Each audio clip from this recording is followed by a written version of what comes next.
Merci. Différent mais tout très complémentaire, puisque en fait, en résumé, vous avez évoqué des clés sur la communication orale. Là, on va évoquer plutôt des clés sur la communication écrite. Donc, différent mais très complémentaire. Donc, dans la communication écrite, plus particulièrement, on va l'aborder sous l'angle des réponses à appel d'offres, qu'ils soient publics ou privés. Alors, effectivement, ça ne marche pas. On va le faire à la main. Donc, plusieurs thèmes abordés, je me présenterai après. Donc, première question, est-ce que les appels d'offres sont vraiment accessibles aux TPE, PME? On peut avoir quelques doutes dans ce domaine-là, donc j'apporterai des éléments de réponse. Finalement, quelles sont vraiment les différences majeures entre les appels d'offres publics et privés?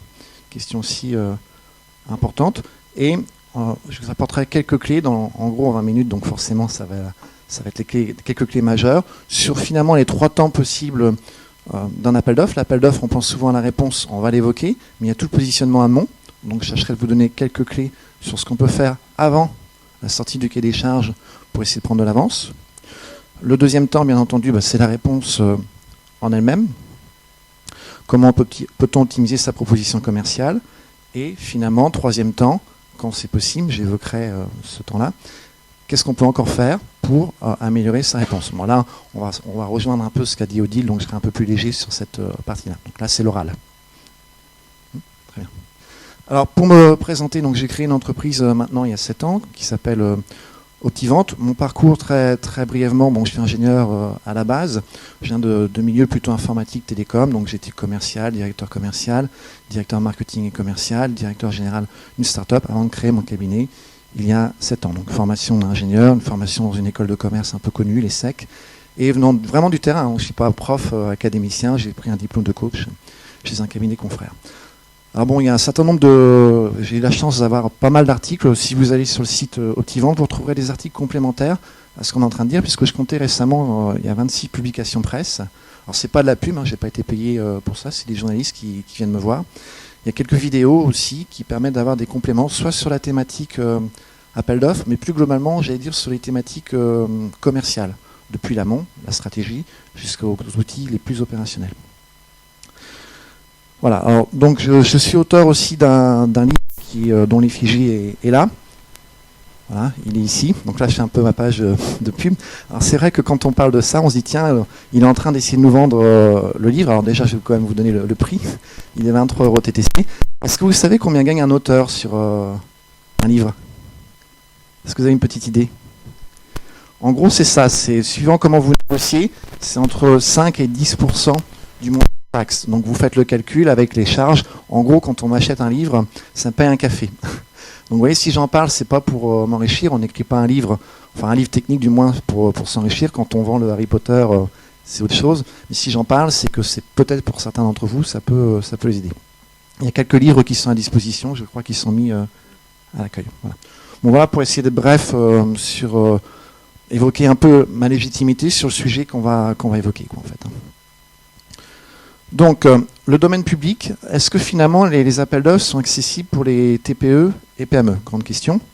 Alors, on peut déjà regarder ce que ça représente quand même, puisque finalement, quand on regarde les chiffres de 2009, on est aux alentours de 120 milliards d'euros quand on parle des appels d'offres publics.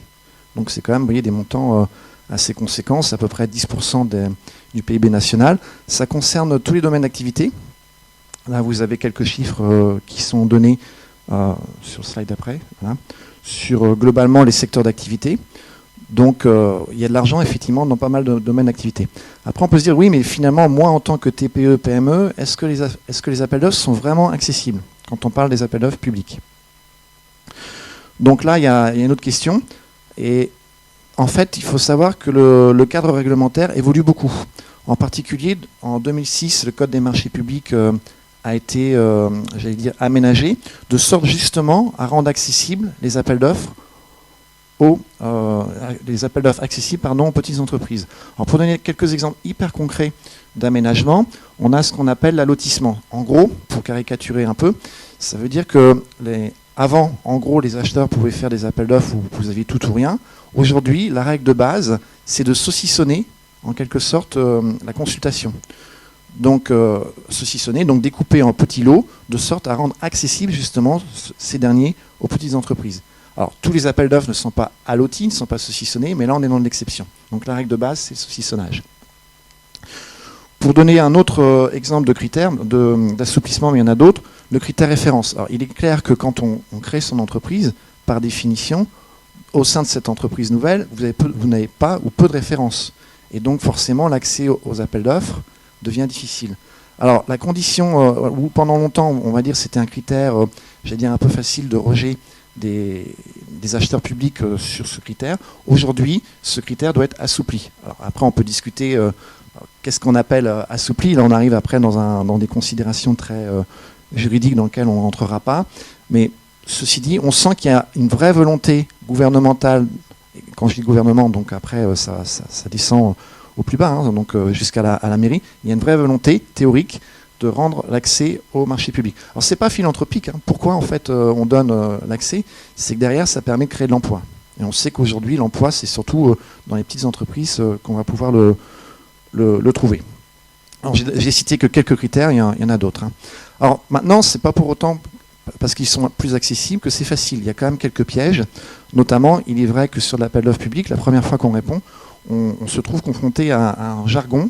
On va vous parler de CCTP, CCAP, on va devoir remplir des DC7, des DC8, des documents qui peuvent paraître un peu abscons dans la terminologie. Donc il y a un petit peu de formation à avoir au départ pour comprendre en fait finalement ce qu'on vous demande d'un point de vue administratif, avant même de parler de ce que vous allez offrir.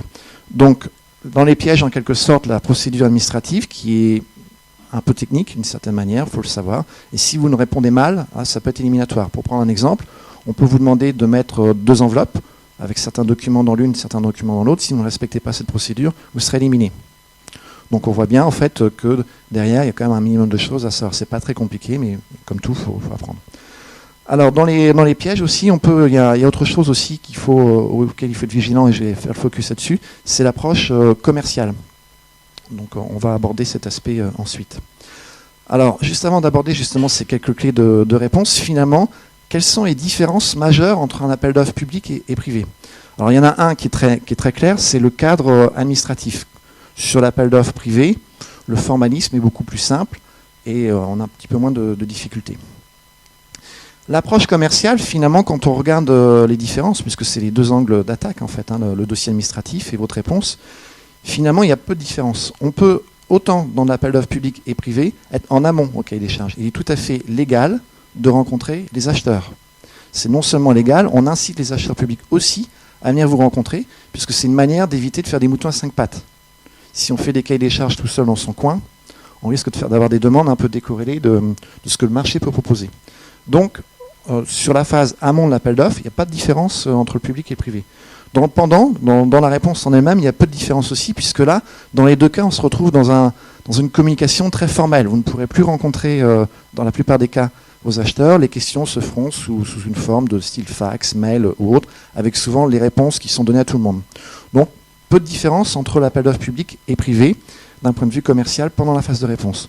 Dans l'après, là, il peut avoir, après remise, il peut avoir une vraie différence.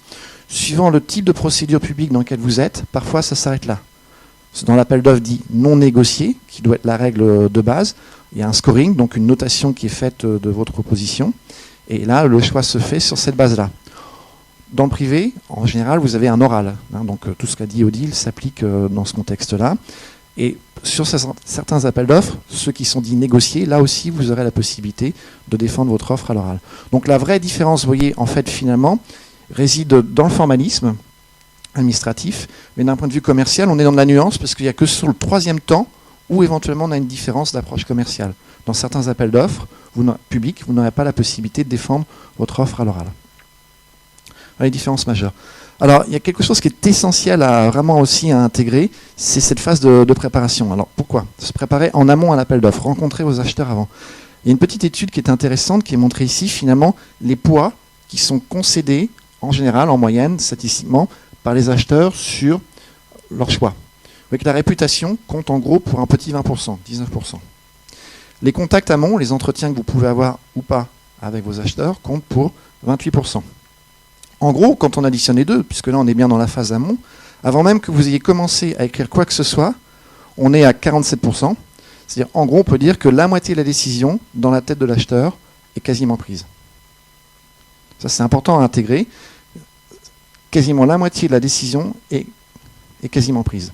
Donc on voit bien que si vous n'êtes pas en amont, là vous partez avec un déficit de chance très important. Alors c'est vrai à tel point qu'un certain nombre d'entreprises décident de ne pas répondre à un appel d'offres si elles ne se sont pas positionnées en amont. C'est souvent une règle saine. La proposition en elle-même, technique commerciale, compte pour 35%. Donc vous voyez, des cas de poids, c'est effectivement le plus important, mais finalement ce n'est pas plus qu'un bon tiers. Beaucoup de personnes pensent qu'on fait une bonne proposition écrite techniquement et un bon prix, je vais gagner. Ça devrait, on pourrait considérer que ce serait normal, mais dans la vraie vie, d'une certaine manière, vous voyez que cette proposition, elle compte pour un bon tiers, un peu plus que les entretiens, mais pas beaucoup plus. L'oral, quand il est possible, compte pour la différence, donc un petit 20%. Donc il est vraiment essentiel de se positionner en amont du cahier des charges. Alors, quelques exemples d'outils qui peuvent vous aider dans cette phase amont. Le plan de compte, en d'autres termes, c'est être sélectif sur ses comptes. Surtout quand on est une petite entreprise, on n'a pas le temps d'aller voir tout le monde. Donc on rejoint une question qu'on a un peu évoquée avec monsieur qui est le positionnement stratégique. N'essayez pas d'arroser tous les types de clients, publics, privés. Soyez vraiment sélectif en termes de segmentation client et même d'offres. Donc l'outil qui va permettre de gérer, de formaliser finalement cette approche, le plan de compte, c'est la liste des sociétés que vous allez vouloir adresser. Société au sens large, puisque là maintenant, j'inclus autant le public que privé, donc société et administration. Derrière ce plan de compte qui finalement se résume à une liste de sociétés, il s'agit aussi d'organiser finalement les actions par compte. En d'autres termes, éviter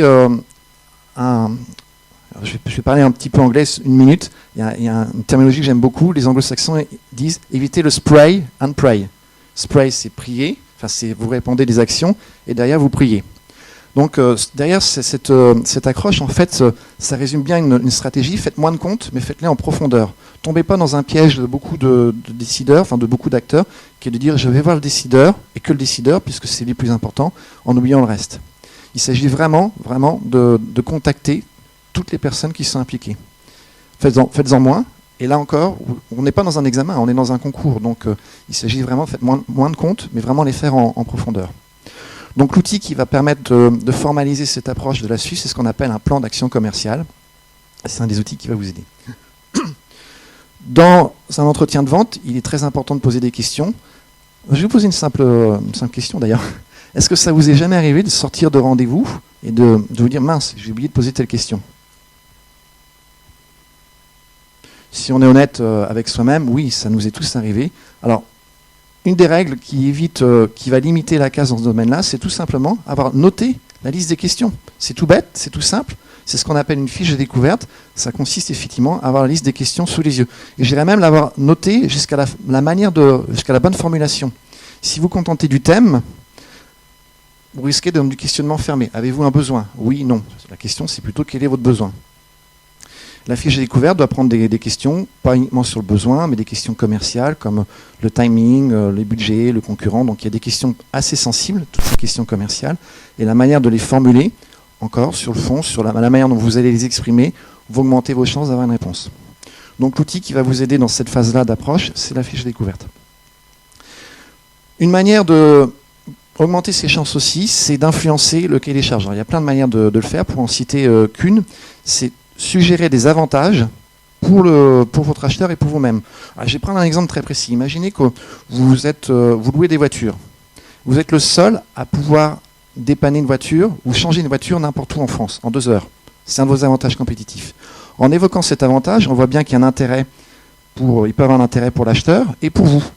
Et effectivement, à travers ce genre d'exemple, on va retrouver dans le cahier des charges une phrase du style « Toute entreprise susceptible de pouvoir changer la voiture en 2 heures sera considérée comme un avantage ». Et ça, c'est vraiment quelque chose qui va vous faire gagner, qui est du gagnant-gagnant pour tout le monde. Parce que c'est un avantage compétitif et c'est quelque chose qui intéresse le client. C'est ce qui amène souvent, à travers cette démarche, à penser que les appels d'offres sont pipés, parce qu'on va reconnaître à travers, finalement, un cahier des charges, des caractéristiques d'un concurrent, en se disant « les jeux sont faits ». Non. Enfin, il est vrai que le concurrent a pris de l'avance, en suggérant quelque chose qui est gagnant-gagnant. Alors, influencer cahier des charges, je vais donner un exemple, il y a d'autres manières de le faire, et quelque chose évidemment qui est très important et très intéressant. La fiche de qualification go-no-go, En d'autres termes, c'est avoir une liste de questions internes pour se répondre à la question est-ce que j'y vais, est-ce que j'y vais pas, est-ce que je réponds pas. On a bien dit